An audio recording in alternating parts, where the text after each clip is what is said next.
को प्रभु यीशु के मधुर और मीठे नाम में जय मसीह की।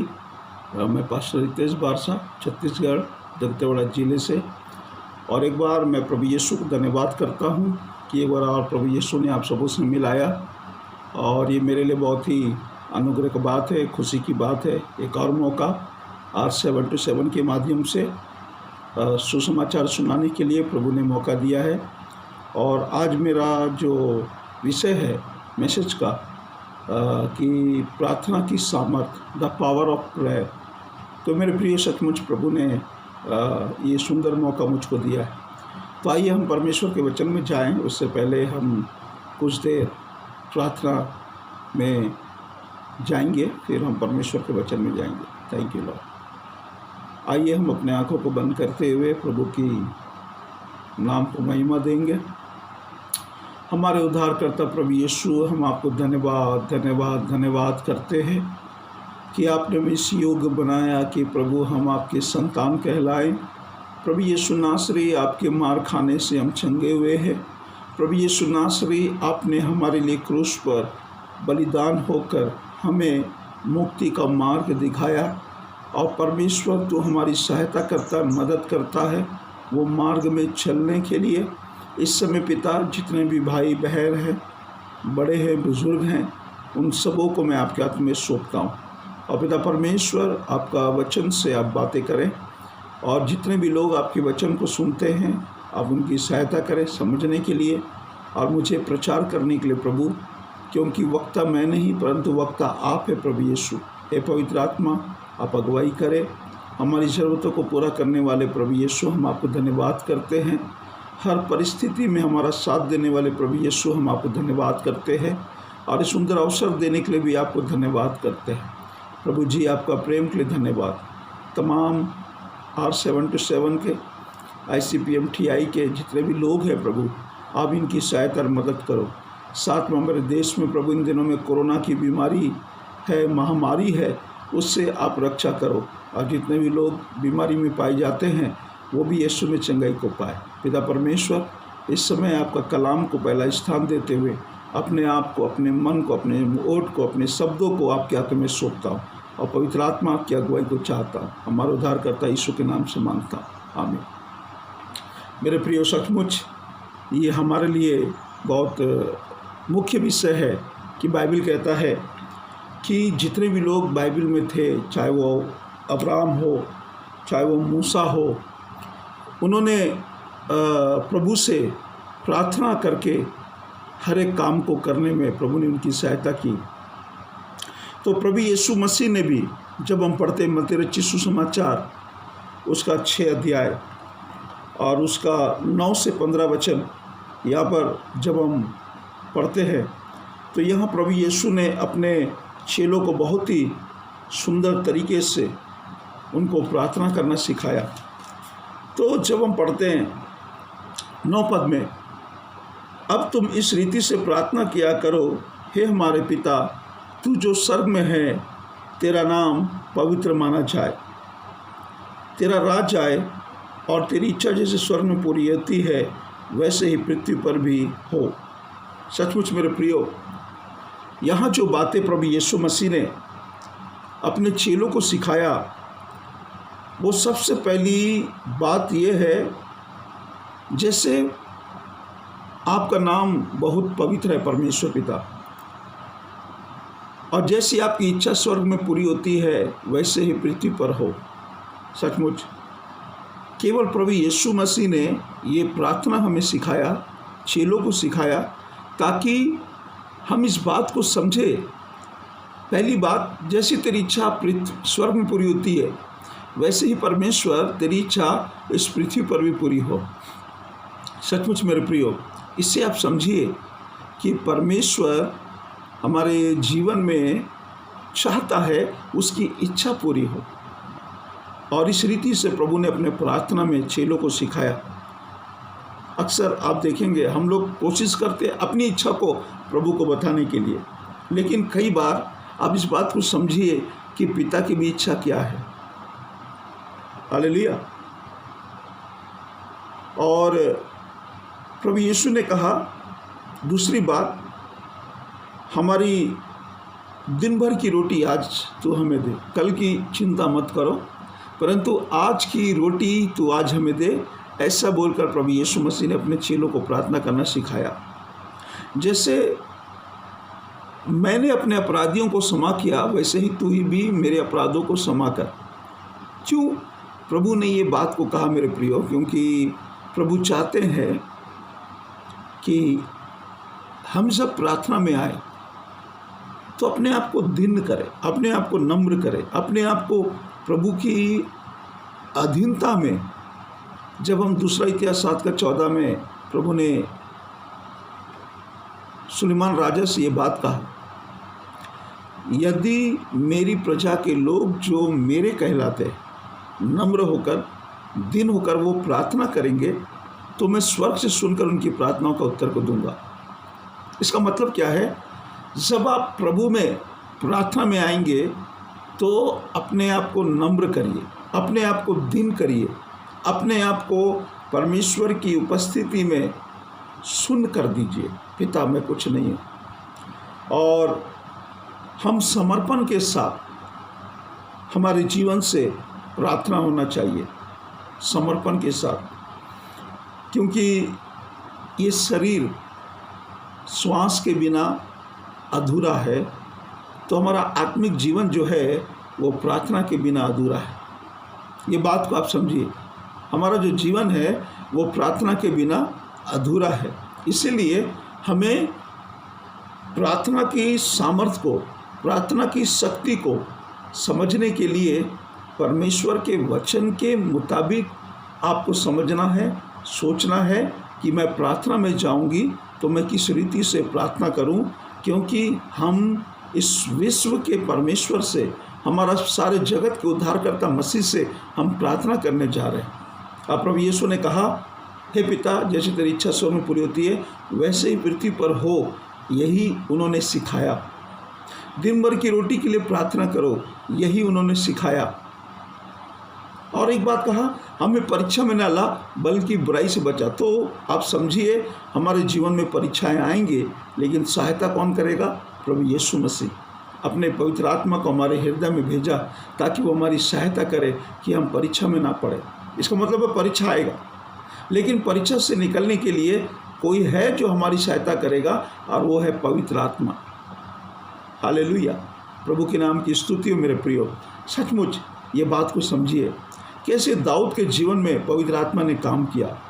उसने अपने जीवन से उसने पाप किया, लेकिन उसको इस बात का पछतावा हुआ, अब इस पाप से मैं निकलने के लिए क्या करूं? उसने सुसाइड नहीं किया, उसने परमेश्वर को नहीं त्यागा, परंतु वो दिन रात प्रभु में समर्पित होकर के वो प्रार्थना करता रहा, वो रोता रहा, वो अपने पापों को लेकर बड़े बोझ के साथ अपने आंसुओं में बैठकर वो रोता रहा, हे परमेश्वर मेरे अपराधों को क्षमा कर, मैं अपनी दृष्टि में जानता हूँ जो अपराध मैंने किए हैं, आप उस मेरे अपराध को क्षमा कर। सचमुच मेरे प्रियो, ये बातें हमने दाऊद के जीवन से देखा। और मैंने कहा, प्रार्थना हमारे रीढ़ के हड्डी के समान है। जैसे ये शरीर को संभालने के लिए रीढ़ का हड्डी कार्य कर रहा है, जो हमारे शरीर को खड़ा करके रखा है, वैसे ही प्रार्थना होता है जो हमारे आत्मिक जीवन में ताकत, बल और सामर्थ को देता है। मेरे प्रियो, हमारी प्रार्थना परमेश्वर के निकट इत्र के समान पहुंचना चाहिए। आप जानते हैं, इत्र जो खुशबू है, उसे खुशबू से आप पहचान जाओगे ये किसका इत्र है। चमेली का है, ये गुलाब का है, ये कौन सी कंपनी का इत्र है, वो आपको समझ में आ जाएगा। उसी रीति से मेरे प्रियो, आपकी और मेरी प्रार्थना परमेश्वर की उपस्थिति में इत्र के समान काम करना चाहिए, इत्र के समान। सचमुच प्रभु ने आज ये सुंदर मौका हमको दिया। आज 3 अक्टूबर है, और 3 अक्टूबर में परमेश्वर ने आज ये वक्त आपका और मुझको दिया ताकि हम अपने जीवन से परमेश्वर को महिमा दें। सचमुच ये हमारे लिए अनोखी बात है, ये हमारे लिए अनुग्रह की बात है कि प्रभु ने ये सुंदर मौका दिया कि हम समझे प्रार्थना की सामर्थ्य क्या है, हम समझे ये प्रार्थना करना क्यों ज़रूरी है। सचमुच मेरे प्रियो, पहली बात मैंने बताया कि जब हम प्रार्थना करें तो समर्पण के साथ, जैसे मैंने दूसरा इतिहास 7:14 को लेकर कहा, समर्पण, दीनता, आपके जीवन में दीनता होना चाहिए। आप कुछ नहीं है ऐसा सोचकर प्रभु के सामने आइए। हालेलुया। जब हम पढ़ते हैं भजन संहिता उसका 143 143, आप भी मेरे साथ निकाल सकते हैं भजन संहिता 143।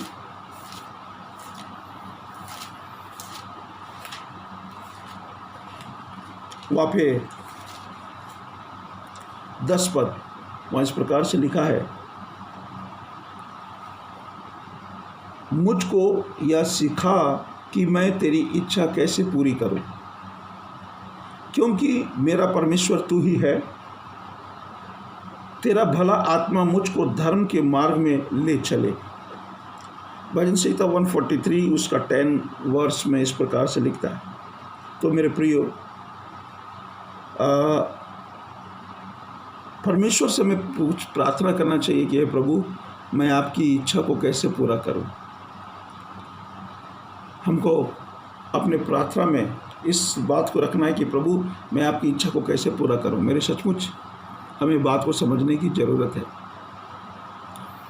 जब अब्राहम ने प्रभु से जो कुछ मांगा, प्रभु ने उसकी पूरा किया। उसकी यात्रा को उन्होंने सफल किया। उनके जीवन में परमेश्वर ने अनुग्रह किया।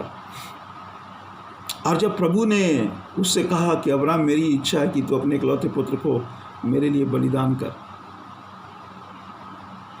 उस समय अब्राहम के लिए बड़ा चैलेंज था। लेकिन फिर भी अब्राहम मन में प्रार्थना करता रहा कि प्रभु, तेरी इच्छा को पूरा करने के लिए मुझको समझ दे। आज मेरे प्रिय भाई और बहन, सचमुच आप इस बात को समझिए कि परमेश्वर का वचन अपनी इच्छा को हमें बता रहा है कि हम इस पृथ्वी में किस रीति से प्रभु में बने रहने के लिए हम प्रार्थना करें। और कई बार हम गीत गाते, तेरी इच्छा पूरी हो जाए, लेकिन हम अपनी इच्छा को पूरा करने लगते हैं। नहीं मेरे प्रियो, हमें ये प्रार्थना करना चाहिए जिस प्रकार हमने भजन संहिता 143 के 10वें वर्ष में देखा कि मैं तेरी इच्छा को कैसे पूरी करूं। सचमुच मेरे प्रियो, हमें परमेश्वर की इच्छा को पूरा करना है। हमें प्रभु की मन की बात को पूरा करना है। और भजन संहिता 25 इस प्रकार, भजन संहिता 25 उसका पहला पद, यहाँ पर दाऊद कहता है कि मैं अपने मन को तेरी ओर उठाता हूँ।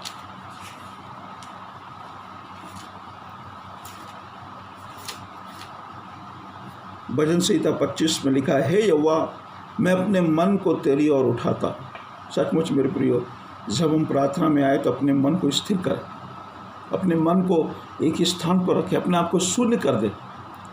क्योंकि प्रभु यीशु अपने जीवन में जब वो इस पृथ्वी पर आज से 2020 साल पहले इस पृथ्वी पर थे, तो उन्होंने सारी रात प्रार्थना में समय बिताया। गतसमनी में जाकर प्रार्थना किए, पहाड़ों में जाकर प्रार्थना किए, 40 दिन 40 रात वो उपास में रह कर के प्रार्थना किए। उनकी शैतान से परीक्षा हुई, इसलिए ताकि वो अपने नहीं परंतु अपने पिता की इच्छा को पूरा कर रहे थे। और उन्होंने कहा, हे पिता, मैं तेरी इच्छा को पूरा करने आया हूँ। मेरे प्रियो, आपका और मुझको प्रभु यीशु क्यों चुना है? इसलिए ताकि हम परमेश्वर की इच्छा को पूरा करें। और हमारी प्रार्थना यही होना चाहिए कि प्रभु, आप मुझको सामर्थ दो। प्रभु, मैं आपसे प्रार्थना करता हूँ कि मैं आपकी इच्छा को पूरा कर सकूँ, मैं आपके सुसमाचार को अन्य जातियों तक पहुँचा सकूँ, मैं आपके शब्दों को लोगों तक पहुँचा सकूँ। प्रभु, आप मेरी सहायता करो, आप मेरी मदद करो, ताकि मैं प्रभु आपकी इच्छा को पूरा कर सकूँ। सचमुच दाऊद ये प्रार्थना कर रहा है। मेरे प्रिय, एक बात मैं बताना चाहता हूँ। जब हम पहले सामुएल की पुस्तक उसका 1 अध्याय 12 वचन में वह हन्ना के बारे में लिखा है और उसकी प्रार्थना के बारे में जब हम पढ़ते हैं, पहला सामुएल उसका 1 अध्याय, उसका मैं पूरा स्टोरी नहीं बताऊंगा, लेकिन हम 12 पद से देखेंगे। क्योंकि हन्ना का कोई संतान नहीं था और जिसके कारण पनीना उसको चिढ़ाती थी और ये लोग परमेश्वर के भवन में गए थे मेल बलि चढ़ाने के लिए। लेकिन उस रात को हन्ना बहुत व्याकुल हुई, परेशान हुई कि क्यों परमेश्वर ने मेरे कोख को बंद रखा है। और वो परमेश्वर के भवन में जाकर प्रार्थना करने लगी। परमेश्वर के भवन के द्वार पर खड़े होकर वो प्रार्थना करने लगी। और जब हम पढ़ते हैं 12 पद में, जब वो यहोवा के सामने ऐसी प्रार्थना कर रही थी, तब एली उसके मुंह के ओर ताक रहा था। जब हन्ना प्रार्थना कर रही थी, क्योंकि वो बांझ थी, तो एली याजक क्या है उसके मुंह को देख रहा था। हन्ना मन ही मन कह रही थी, हन्ना मन में प्रार्थना कर रही थी, मन ही मन कह रही थी। उसके होठ तो हिलते थे परंतु उसका शब्द ना सुन पड़ता था। इसलिए एली ने समझा कि ये नशे में है। तब एली ने उससे कहा, तू कब तक नशे में रहेगी? मतलब एली समझ रहा है ये स्त्री नशे में है, लेकिन वो बड़े दुख के साथ, बड़े दर्द के साथ अपने मन को स्थिर करते हुए वो परमेश्वर के भवन में गई। और परमेश्वर के भवन के अंदर के दीवट में घुटने टेक कर उसके चौखट में वो मन ही मन प्रार्थना कर रही थी, बुड़बुड़ा रही थी। और एलियाजर उसको देख रहा था, लेकिन वो मन में परमेश्वर से क्या मांग रही थी, वो मन में प्रभु से क्या बोल रही थी। उसके दुख, उसके दर्द, उसके तकलीफ को लेकर वो गई और प्रभु के सामने रोने लगी, प्रभु के सामने विनती करने लगी, प्रभु के सामने गिड़गिड़ाने लगी कि प्रभु आप मेरी मन की इच्छा को पूरा करो। 16 पद में लिखा है, अपनी दासी को ओछी स्त्री ना जान। क्योंकि यहाँ पर एली समझ रहा था कि ये पी कर आई है, तो वो विनती कर रही है, प्रभु की दासी को आप ओछी मत समझिए, मैं तो दुखियारी हूँ, मैंने ना तो दाखमधु पिया है और ना मदिरा, मैंने अपने मन की बात खोलकर यहोवा से कही है। सचमुच मेरे प्रियो, जिस प्रकार हन्ना प्रार्थना कर रही है, अपने मन की बात प्रभु के पास लाइए।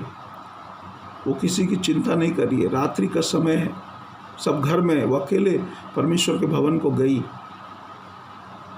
और अपनी समस्या को लेकर वो रोने लगी, गिड़गिड़ाने लगी, अपने मन में समर्पित हो गई और अपने शब्दों को बोलने लगी, हे परमेश्वर पिता, मेरी ये दुख है कि मेरा कोख को तू खोल दे। उसने अपने जीवन में निर्णय लिया, उसने अपने आप को समर्पित किया और अपने मन में ठाना कि मैं परमेश्वर से प्रार्थना करूंगी। अब मेरे प्रियो, वो प्रार्थना करने लगी। 17 पद में एली ने अब उसको क्या कहा? एली ने कहा, कुशल से चली जा, इस्राएल का परमेश्वर तुझे मन चाहा वर दे। उसने कहा, तेरी दासी तेरी दृष्टि में अनुग्रह पाए। तब वो स्त्री चली गई और खाना खाया और अपना मुंह फिर उदास न रहा। मेरे प्रिय, जब वो प्रार्थना कर रही थी तो उसने एक मन्नत मांगा, वो मन्नत की प्रार्थना की, उसने दर्द से प्रार्थना किया, मन्नत की प्रार्थना। क्या प्रार्थना की है? प्रभु, यदि आप मेरे कोख को खोल देंगे तो आने वाले वर्ष में मैं उस लड़के को आपकी सेवा के लिए दे दूंगी। मेरे प्रियो, कई बार हमें भी परमेश्वर से मन्नत के साथ प्रार्थना करना चाहिए, मन्नत मांगना चाहिए, जैसे हन्ना ने मांगा। बस उसने कहा, प्रभु तू मेरा नाम धराई को दूर कर, ये मेरे ऊपर हंसते हैं, ये मेरे ऊपर बुड़बुड़ाते हैं, मेरा मजाक उड़ाते हैं, मैं बहुत शर्मिंदा होती हूँ, ये मुझे बांझ कहते हैं। तो उसने कहा, प्रभु यदि तू मेरा कोख खोल देगा, उस लड़के को मैं आपकी सेवा के लिए दे दूंगी। कितनी बड़ी बात है मेरे प्रियो, कितना बड़ा निर्णय उसने अपने जीवन से लिया। मैंने कहा, हम जब भी प्रार्थना करें तो ऐसा प्रार्थना करें कि प्रभु मैं तेरी इच्छा को पूरी कर सकूं, मुझको शक्ति दो। यह हन्ना ने जो डिसीजन लिया, हन्ना ने जो निर्णय लिया, वो बहुत ही दर्द भरा है। आप में ऐसा नहीं कर सकते। कि प्रभु यदि आप मुझे बेटा देंगे तो मैं उसको आपकी सेवा के लिए दूंगी। आप में ऐसा प्रार्थना नहीं कर सकते, लेकिन आप हन्ना से सीखिए कि हन्ना ने कैसे अपने जीवन में निर्णय लिया।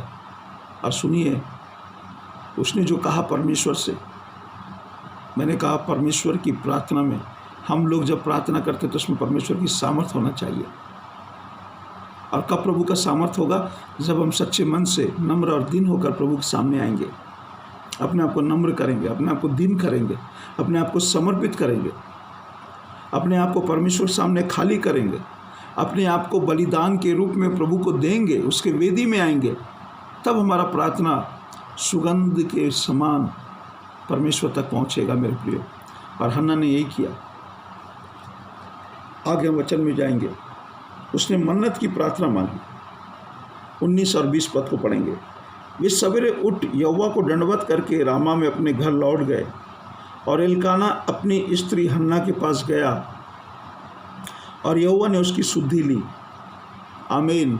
सुनिए, उसने मन्नत से प्रार्थना किया था, उसने दर्द से प्रार्थना किया था, उसने उपवास में प्रार्थना किया था, उसने रोकर प्रार्थना किया था। तब हन्ना गर्भवती हुई। आमीन। और समय पर उसके एक पुत्र हुआ 1 साल के बाद, और उसका नाम शामुएल रखा, क्योंकि वो कहने लगी, मैंने यहोवा से मांग कर उसे पाया है। आमीन। आपने देखा प्रार्थना की सामर्थ, आपने देखा प्रार्थना का उत्तर, कैसे परमेश्वर ने उसको पूरा किया। 1 वर्ष के बाद वो गर्भवती हुई और उसे एक बेटा मिला, और वो उसका नाम शामुएल रखी कि मैंने यहोवा परमेश्वर से मांग कर पाया है। कितना खुशी की बात है। आज मेरे भाई और बहन, आपके जीवन में भी ऐसी कठिनाई होगी। मैं दानियल के बारे में सोचता हूँ। जब दानियल को शेर की मांद में डालने का योजना चल रहा था, उसने कुछ नहीं किया, अपने आप को परमेश्वर के सामने रख दिया। जब उसने सुना कि मेरे लिए षड्यंत्र रखा जा रहा है, मेरे लिए बुरा कार्य सोचा जा रहा है, दानियल ने वो प्रार्थना किया। 6 अध्याय दानियल 6 उसको 10 से 11 पढ़िएगा। उसने प्रभु के सामने प्रार्थना किया, और आप जानते हैं शेर का मुंह को परमेश्वर ने बांध दिया। यह है प्रार्थना की सामर्थ्य। और हन्ना ने जो प्रार्थना की दर्द के साथ, समर्पण के साथ, और 1 वर्ष के बाद उसे परमेश्वर ने एक पुत्र दिया जिसका नाम शामुएल रखा गया, कि परमेश्वर से मैंने मांग कर इसे पाया है। आमीन। कितना अच्छा वचन है। ये वचन आपको उत्साहित करेगा, ये वचन आपको ढांढस देगा। मेरे प्रियो, हम मसीह होने के नाते हमारे स्वभाव में, हमारे खून में ये प्रार्थना का जीवन होना बहुत ज़रूरी है। हम बिना प्रार्थना का कुछ नहीं है। एक कदम नहीं चल सकते, उसके वचन को दूसरों तक नहीं पहुंचा सकते। इसलिए पौलुस ने एक बात कहा फिलिपियों 4:13 में, कि जो मुझको सामर्थ्य देता है उसके द्वारा मैं सब कुछ कर सकता हूँ। सामर्थ्य देने वाला कौन है? प्रभु यीशु मसीह। जो मुझे सामर्थ्य देगा, मैं उपवास कर सकता हूँ, मैं भूखा रह सकता हूँ, मैं नंगा रह सकता हूँ, मैं मार खा सकता हूँ, मैं जेल जा सकता हूँ, मैं यीशु के लिए दुख सह सकता हूँ, क्योंकि वो मुझको सामर्थ्य देता है। क्यों सामर्थ्य देता है? क्योंकि आप प्रभु के साथ चलते हैं। इसलिए प्रार्थना में वो सामर्थ्य है। 10 लोग के बीच, 20 लोग के बीच, 100 लोग के बीच में प्रभु आपको खड़ा करेगा।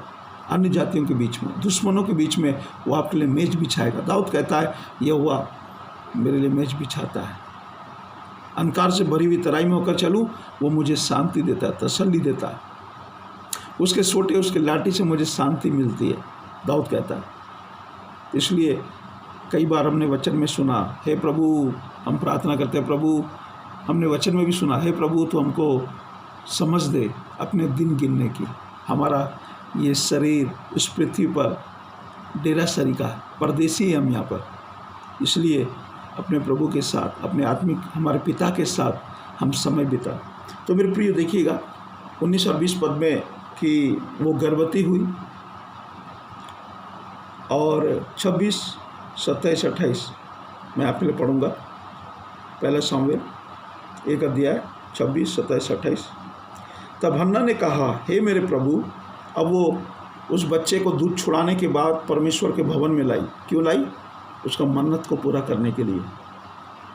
तब हन्ना ने कहा, हे मेरे प्रभु, तेरे जीवन की शपथ, हे मेरे प्रभु, मैं वही स्त्री हूँ जो तेरे पास यहीं खड़ी होकर यहोवा से प्रार्थना की थी। वो वही बालक है जिसके लिए मैंने प्रार्थना की थी और यहोवा ने मुझे मुँह मांग कर वर दिया। इसलिए मैं भी उसे यहोवा को अर्पण कर देती हूँ कि यह अपने जीवन भर यहोवा ही का बना रहे। आमीन। देखिए, उन्होंने जो मन्नत मांगा उसको उसने पूरा किया। क्या आप अपने जीवन में मन्नत मांगते हैं? कई लोग मन्नत मांग के भूल जाते हैं। कई लोग प्रार्थना करते, पास्टर जी हमारे प्रार्थना करिए, हमको नौकरी मिलेगा तो हम भी सेवा करेंगे, सेवा के लिए मदद करेंगे, अपना दशमांश देंगे। लेकिन जब सब मिल जाता है वो भूल जाते हैं कि उन्होंने परमेश्वर के सामने मन्नत मांगा था। मेरे प्रिय स्त्री को देखो, हन्ना को देखो, उसने क्या दिया? अपना प्रिय बेटा को दे दिया। या उसका प्रेम को देखिए परमेश्वर के लिए। उसने रोया, गिड़गिड़ाया, समर्पित होकर प्रार्थना की और अंत में उसने अपने बेटे को प्रभु के लिए दे दिया। कितना बड़ा बलिदान उसने परमेश्वर के लिए चुकाया। अपने बेटे को दे दी।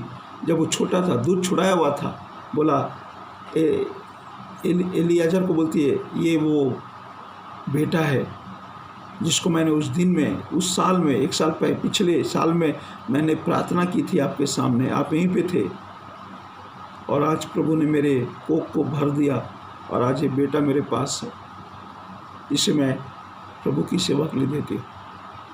सचमुच मेरे प्रियो, ये कितना अनोखा बात है।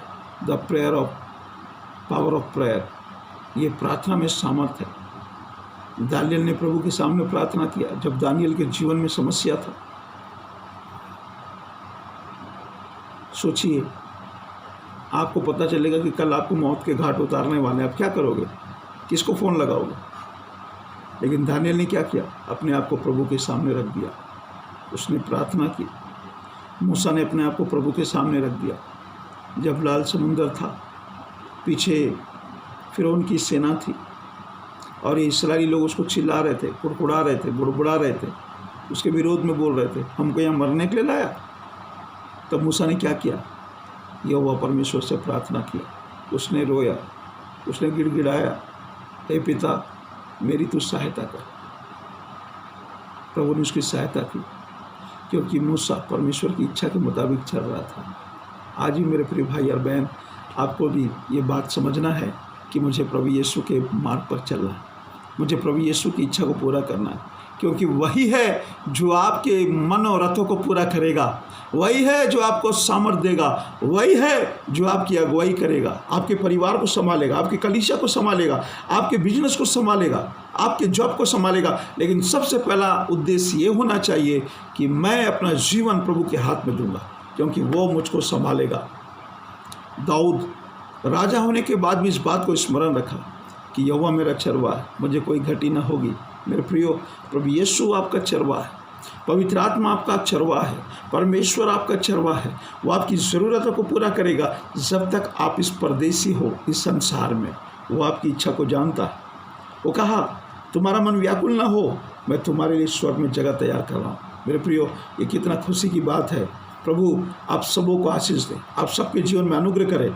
और जितने भी लोग ये सुन रहे हैं ICPMTI के माध्यम से, प्रभु आपको आशीष दे, प्रभु आपके जीवन में अनुग्रह करे। और हन्ना के जैसे आप प्रार्थना करिए, दानियल के जैसे प्रार्थना करिए, मूसा के जैसे प्रार्थना करिए, अब्राहम के जैसे प्रार्थना करिए। बहुत से लोग हैं बाइबल में जिनका उदाहरण मैं आपको दे सकता हूँ, लेकिन समय जो है उसके मुताबिक मैं यही बोलकर समाप्त कर रहा हूँ। मेरे प्रिय, सचमुच प्रभु आपके जीवन में अनुग्रह करेगा। यह है प्रार्थना की सामर्थ। प्रभु आप सबों को बहुत ऐसे आशीष दे।